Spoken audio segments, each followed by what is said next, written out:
नमस्कार. तर आज मार्गशीर्ष महिन्यातील दुसरा गुरुवार आहे आणि मी त्याच्यासाठी तयारी केली. म्हणजे तयारी नाही केली जास्त, साडीच फक्त घातले. तर चला तुम्हाला मी दाखवते पूजा कशी मांडली ती.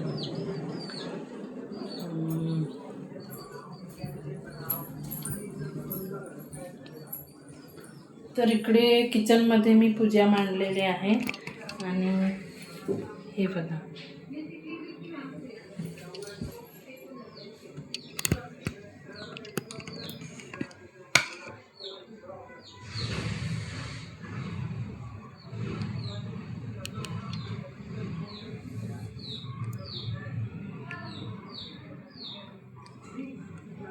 तर किचनमध्ये पूजा मांडलेली आहे. आणि काय बोलू अजून, मी साधी सिंपल साडी घातले, काय तयारी नाही जास्त केलेली. तरी पण सांगा मी साडीवर कशी दिसते. काय बोलू अजून, चला बाय.